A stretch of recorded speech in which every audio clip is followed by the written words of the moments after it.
Yes, more lightning. Oh, Igor, pull the lever. Yes. Lower the platform. Yes. Oh, what? It didn't work. No.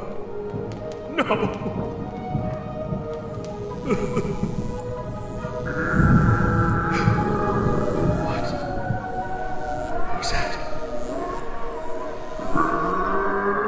Oh, it's alive! It's alive! The following podcast contains spoilers for Frankenweenie. You have been warned.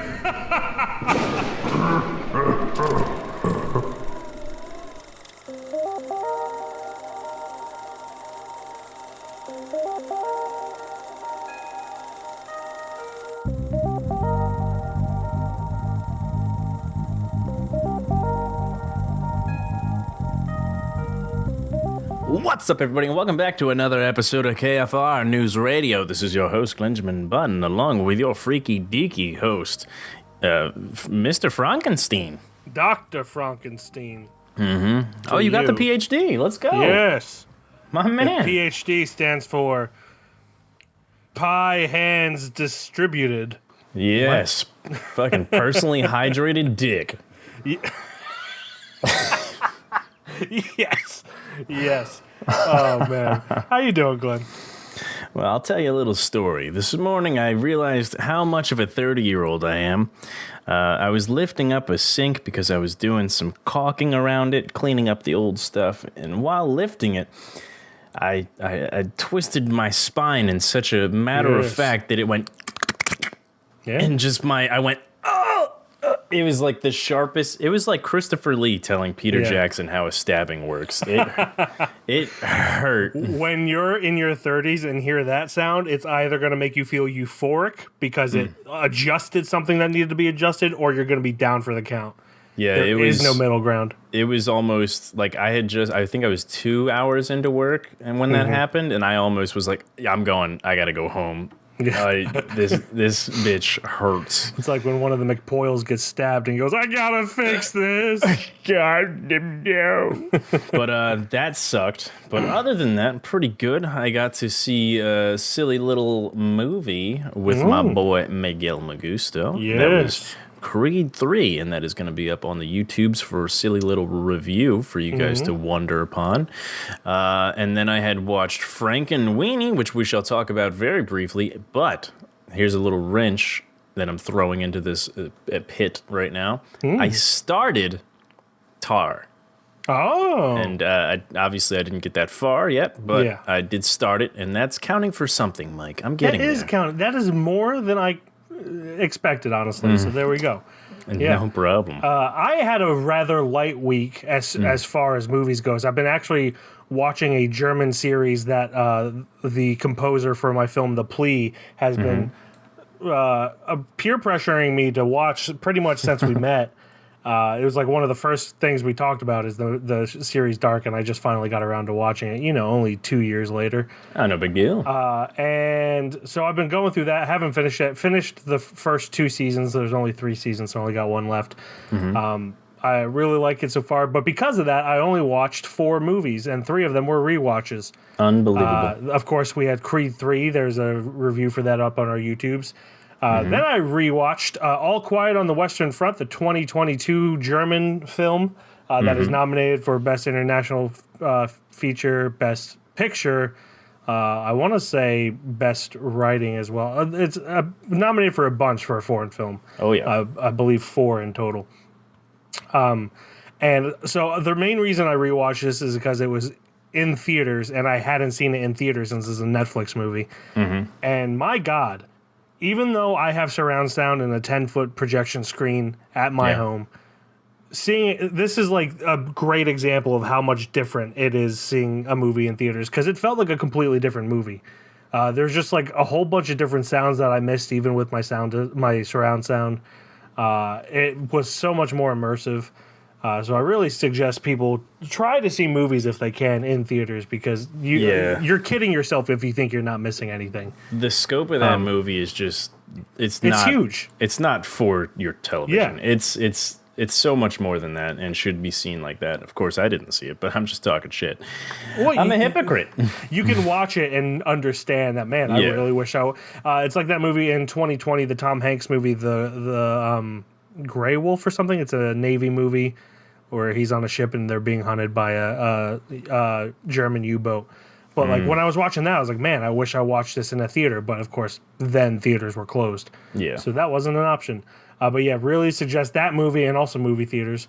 Then for the Best Picture showcase that Caitlin and I are throwing ourselves, we watched Triangle of Sadness. That was the one that came up this week, which is good because there was only 2 left, and I would have had to see All Quiet on the Western Front twice in one day. Oh, goodness. If it came down to that. So, yeah, we watched Triangle of Sadness. Love that movie. We do have a review for that on YouTube that you can check out if you want. I also made a playlist of all the movies, all of our reviews for movies nominated for Oscars, not just Best Picture, Oscars in general. So you can check out that playlist on the YouTube if you want.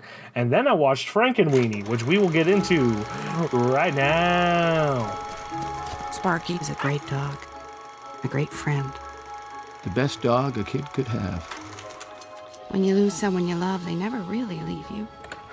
He'll always be in your heart. I don't want him in my heart. I want him here with me.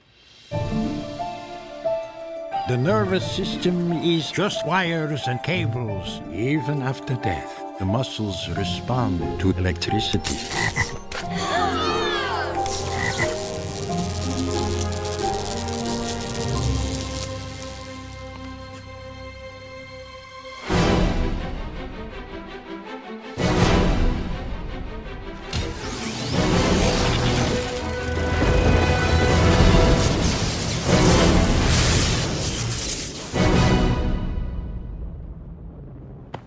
Sorry, boy.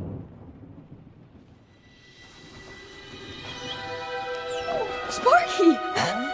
I can't believe it! When a boy's beloved dog passes away, suddenly he attempts to bring the animal back to life through a powerful science experiment.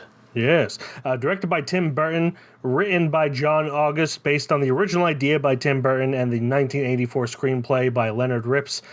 Starring Winona Ryder, Catherine O'Hara, Martin Short, Martin Landau, Charlie Tahan, Atticus Shaffer, Robert Caprone, Tom Kenny's in there, Conchata Farrell, D. Bradley Baker, Christopher Lee is in there for a second. Well, he's actually physically in there because they're watching one of his movies. Yeah. Frank Welker played Sparky the dog. And yeah, so this came up, of course, on Streaming Roulette. And, we had to jump at the opportunity of seeing 3 animated films in a row. Yeah. I had mentioned I had already seen this. So, Glenn, I'm going to throw it to you. What were your first impressions of Frankenweenie? Shit made me sad, dude. Yeah. If you've ever had a pup in your life that just made a genuine impact on any amount of years that it's been with you, or days, doesn't even matter. Yeah. This shit's gonna hit you hard. Yeah. It did me. It made me. Obviously, my dog didn't look like this fucking cretin that is this pup. But especially like just the sadness of the young lad Victor, and just him. Like I just want my dog back when whatever happened. It's just I was like, God damn you, child! I want my dog back. Screw your fake dog. It really made you feel the shit real good. Yeah. And, just immediately, that's like the first 15 minutes, maybe not even. Yeah. And it puts you in the feels right away. And that's just the feels. That's not even counting for just going off of how much this was inspired by other films and books and just different things. I thought it was really cool. Probably one of my more favorite of Tim Burton's. He's not as bad as Wes Anderson, not nearly as bad as where I have to feel like I'm in the mood for a Tim Burton film. Yeah, he's more accessible. Yeah, but he's definitely got a little. Everybody knows Tim Burton movies. He's a little bit more attuned to how you need to watch it, and just it's gonna be like lighthearted. Well, not really, but at the same time, it's gonna be a kids movie that's gonna kind of be freaky deaky and just horrifying, but also really good messages and stuff like that. So I enjoyed this some bitch.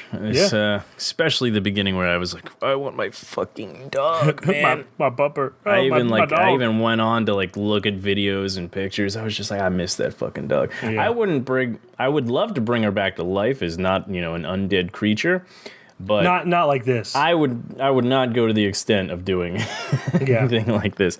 Luckily, that's not in the laws of reality. Yeah. Woohoo! So going into this movie, I feel like everyone was thinking, Tim Burton movie about a dog. Surely this can't be sad. Because, if Tim Burton's known for one thing, it's his cheery disposition. Yep.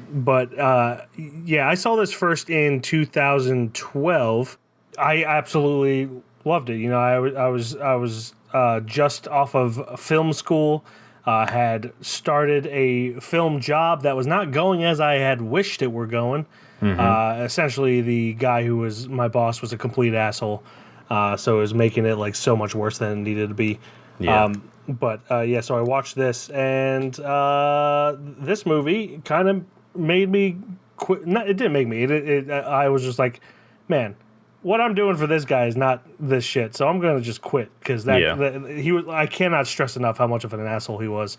And, Straight up booty. I don't know if you've met Peter, Don't think I've straight up met Peter. No. Yeah, the guy who's distributed some of my movies and or all of my movies rather, and he financed Eugene versus Humanity. That's actually how we met, was on that job, and. We both agreed that guy's an asshole. So I like when I talked to Peter about it, I was glad that it wasn't just me being like too soft as a fresh meat rather.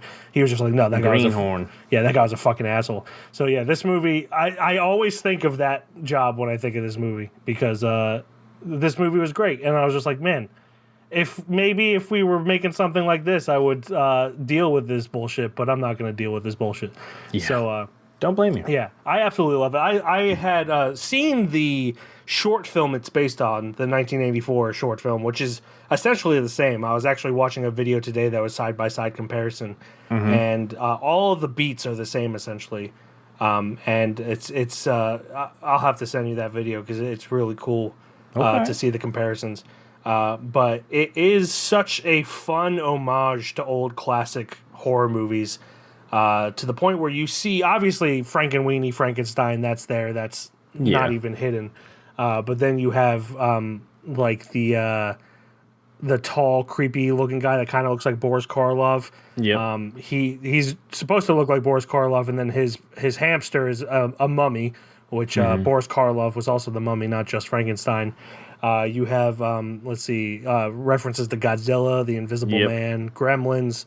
Wolfman, Gamera, Pet Sematary, of course, Dracula. It's just filled with so many homages to these classic horror movies that I feel like any fan of movies in general will love this, but specifically horror movies of the classic kind. I wasn't expecting all the other monsters to pop up. I thought it was just going to be straight up like a Frankenweenie thing. But just seeing all the homages, I was like, oh my God, look at that. Oh my God, look at that. Oh my God, look at that. And it just kept going. I didn't know what to do. And put a nice little spin on it, too. I love how it takes place in New Holland, which, fun fact, after this movie came out, the principal of New Holland Elementary School in New Holland, Pennsylvania, which is only like an hour away from us, and my friend Alan lives there. Yeah.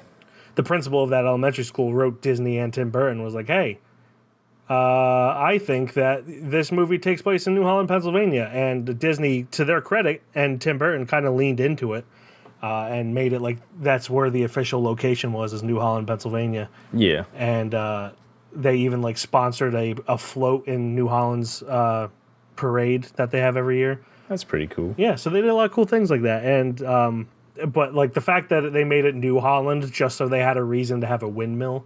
Yeah. It's kind of funny to me.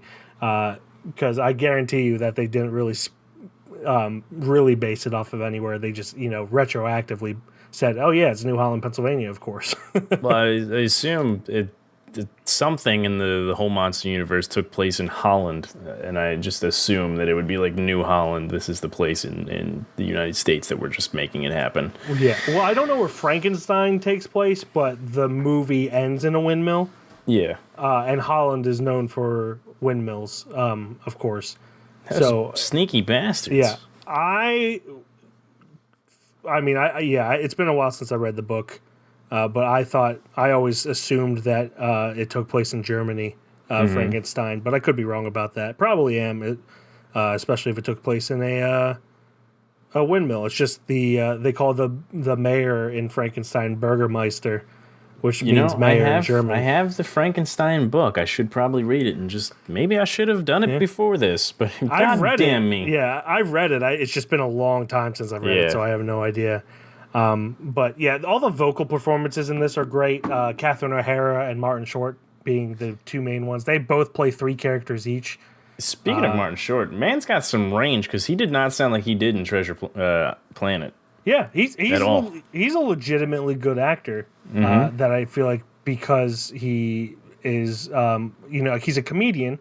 Yeah, and has like a trademark style of comedy no one really gets to see, but he's great. Of course, he's great in the movie Clifford. Yeah, gotta bring that back in. I cannot stress enough how good that movie is, and people don't. I've talked to so many people, and they have never heard of it. And I'm like, who the fuck do you think you are? Not knowing what Clifford is? How dare you? Ah, man. But yeah, he's great in it.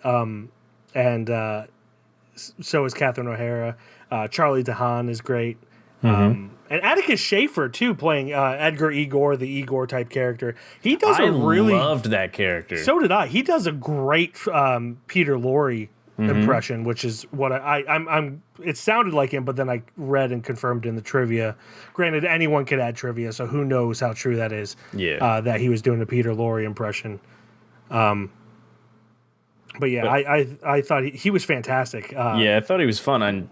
I mean, he was in the movie like a good chunk, but I wish he was in it more, like his little side buddy, like his little friend, and just was in most of the adventure. I mean, he was still in it a good chunk, but I was like, damn, I want him to be in it a lot. He's great. Now, question. Are you a part of the little conspiracy on the dogs in all of Tim Burton's little if I could stop motion movies? That they're all connected? Yeah. No. Yeah, my roommate is, and she was telling me all about it. I'm like, as far as timeline goes, it doesn't make sense, because Frankenweenie is the last as far as timeline goes. Yeah. Because it looks like it takes place in like the 70s or something.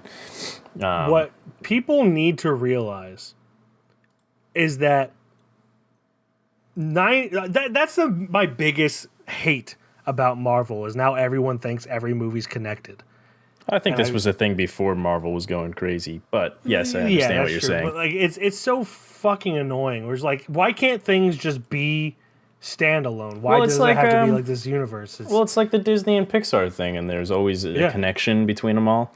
Now there is in this one. Now I don't think Frankenweenie is Zero, or I don't remember what the Bones name is. What, is there only one dog in this entire goddamn universe? It's all connected as far as like the main character and his best friend dog.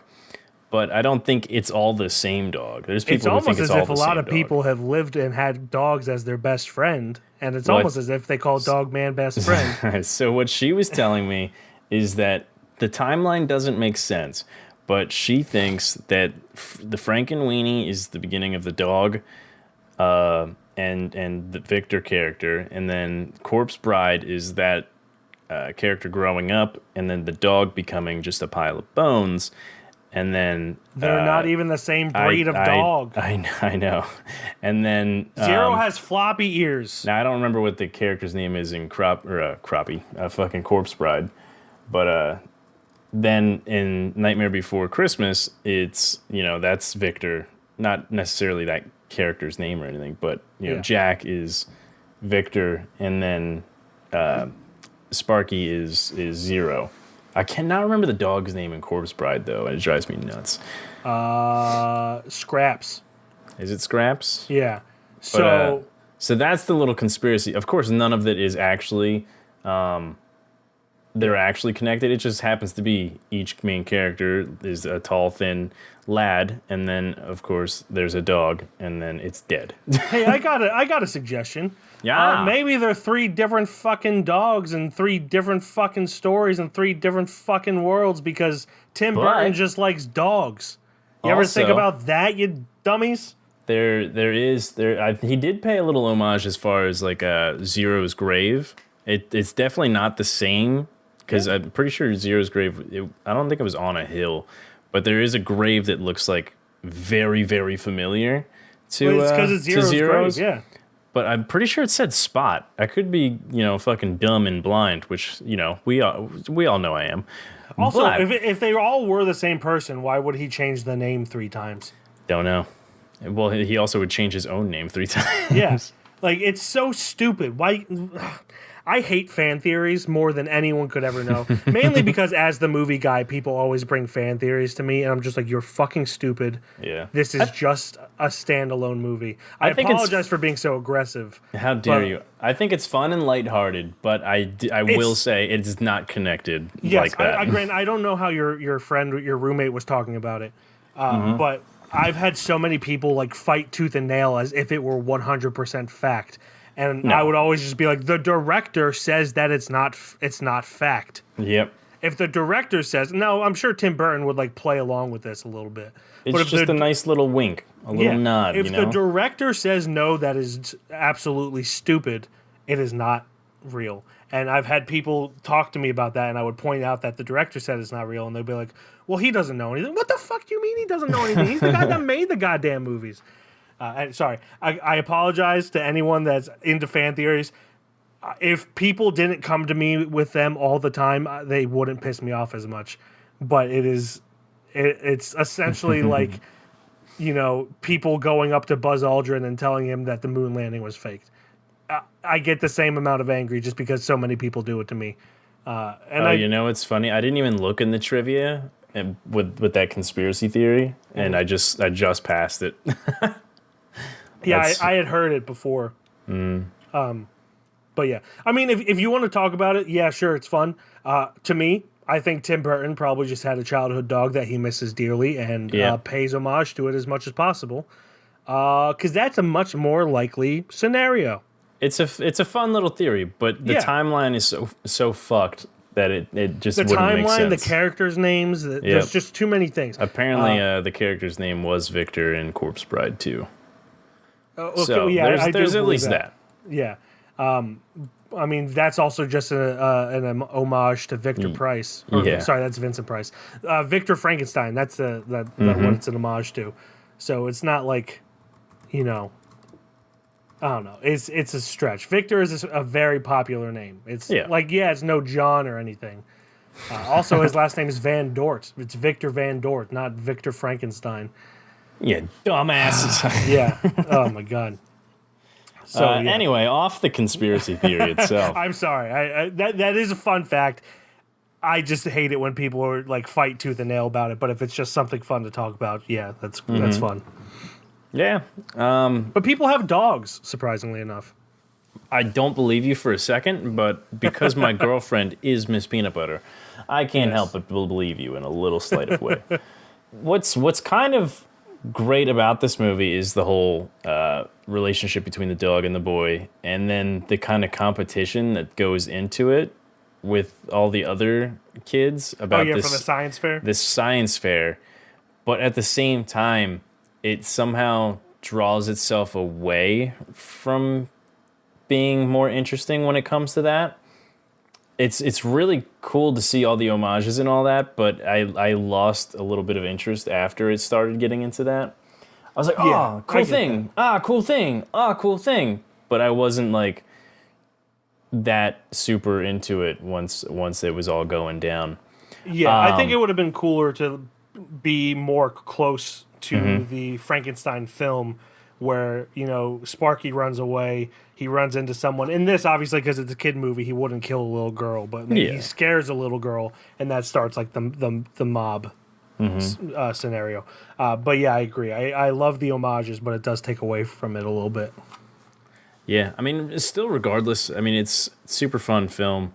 I would love to show my nephew at some point. Honestly, if his mother hasn't done, because she loves Corpse Bride. I'm curious if she's shown him any of the Tim Burton films yet. I feel like she'd have to, but yeah, there was a hot minute where Tim Burton was my favorite director. I mean, he's great. You could, like, from all the other movies, you could tell how inspired he is by things. Especially with this one and just all the things that he puts in this, between all the monsters, all the characters, all that stuff. It's really cool. And just with his other movies, you could tell just like different types of inspirations, like Cabinet of Dr. Caligari and stuff like that, and just like German, backgrounds and all that. It's cool. Yeah. But goddamn, can it get scary? Yeah. You're like, these fucking people freak me out. Yeah, the one of the other characters that Catherine O'Hara plays is the weird girl that like has the cat and everything. She was the creepiest one by far with her eyes and everything. But then she also plays the gym teacher. Yep. Which is just kind of funny. That like her characters are so different, and the gym teacher being like super loud and aggressive. And the weird girl being like quiet and creepy and all that. She does a great job. But like Martin Short with Burgermeister. Sorry, I might be going off a tangent a little bit here. I didn't know that he was Burgermeister. Yeah, because it didn't sound like him at all. No, Same with Nassor.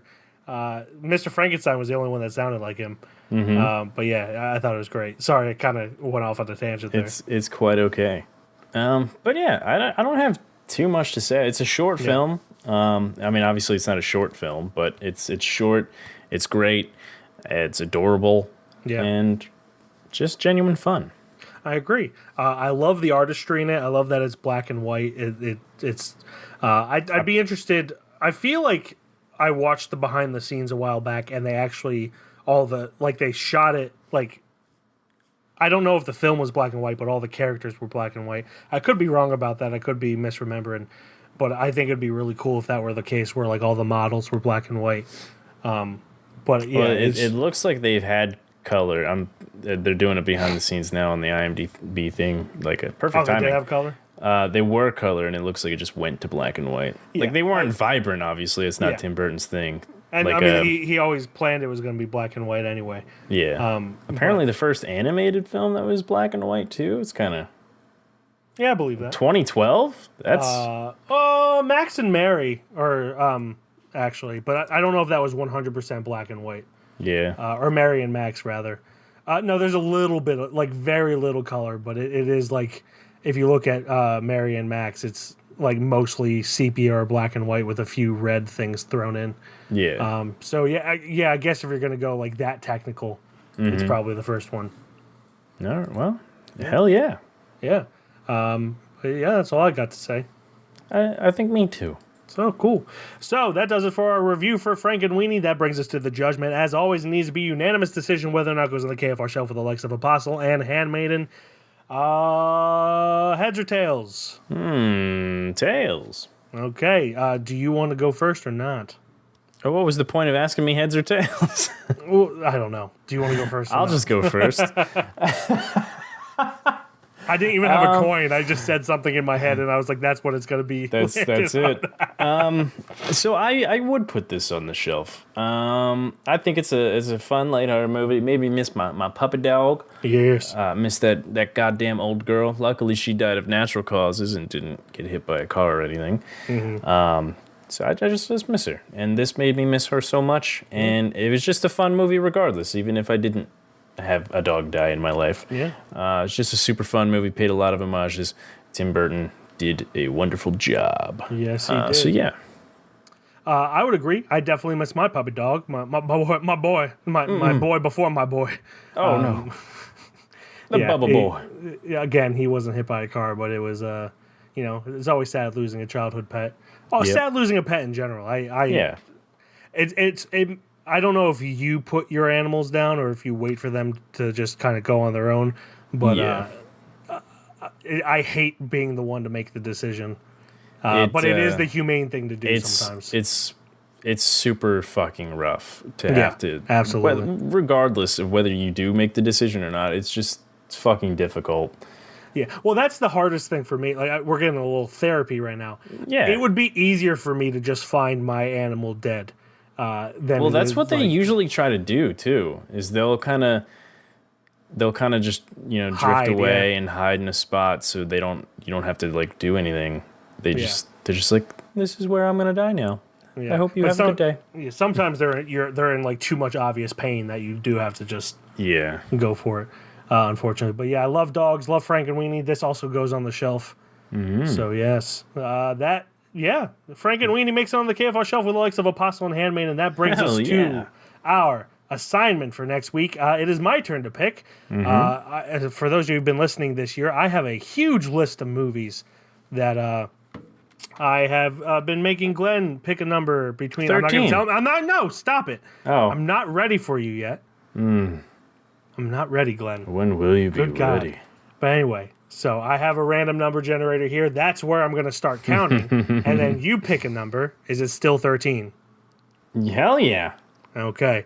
So we are going to watch a movie directed by David Lowery, who has done, The Green Knight and A Ghost Story and everything. I have seen this movie, but I don't remember much of it. Mm-hmm. And it is called Ain't Them Body Saints. Dear Ruth, I dreamed about you again last night. I hold your face in my mind. I think about your hair getting longer. I think about your belly getting bigger. I think about our baby girl.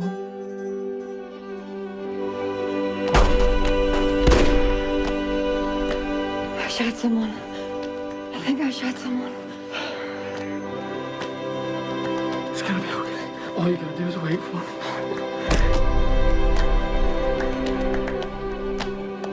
I'm confused, Ruth. I don't know why you kids did what you did. What do you want to do now? I'm gonna wait for him. It's gonna be all over the news later. Thought best you hear this from a friend. Hear what? I know you know I'm out, and I hope you know I'm coming for you. Just like I always said. I'm putting into all this right now all by myself.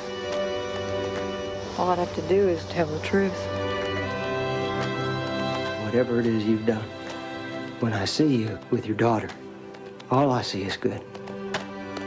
Maybe I'm just fooling you. People talk about regret, but I haven't got any. I traveled high and far, and now I'm close. I'm so close to you, I can almost reach out and touch your cheek. Did I see this movie? I don't know. Remember. I at least definitely heard of it. Oh! Wait, did I watch this? Now I'm fucking confused. I don't know, but we're gonna find out next week for sure. Yes. The tale of an outlaw who escapes from prison and sets out across the Texas hills to reunite with his wife and the daughter he has never met. Written and directed by David Lowery, starring Rooney Mara, Casey Affleck, Ben Foster, Nate Parker, Keith Carradine, Kennedy Smith, Robert Longstreet, Charles Baker. There's a bunch of people in here. Rami Malek's in there. I forgot about that completely. Whoa. Probably before he was like really on my radar. But that is going to be on. Let me see. It's on Tubi for sure. Let me see if it's on anywhere else. So there is going to be ads with it if you don't own it on Blu-ray like I do. But everyone can come over to my house and watch it. Of course. So yeah, you can either rent it or watch it on Tubi. Those are the only two options. Put this on the list because I have seen it but don't remember much of it, and I love David Lowery. So I mean, you got it. I'm excited to rewatch it. Mm-hmm. Yeah. I am excited to apparently watch it for the first time, but I feel like I did, but I don't remember. So we're watching it for the first, maybe second and a half, or first time. Who knows? Yeah, there we go. Words. So, Ain't Them Body Saints is our assignment for next week. You can catch that on Tubi or rent it, or if you show up at my house, I will ask you to leave. But then also, while the cops are coming, we can just watch a movie together. Yeah. So there we go. Ain't Them Body Saints. Thank you, everyone, for listening. As always, you can check out our website at www.keystonefilmreview.com. On Instagram, we're Keystone_film_review. Facebook, TikTok, and YouTube, Keystone Film Review. And on Letterboxd, I am Mike, KFR. And I'm Glen, KFR. And what was that? And that will do until next week when we talk about Ain't Them Bodies Saints. Mm. Goodbye. Bye-bye.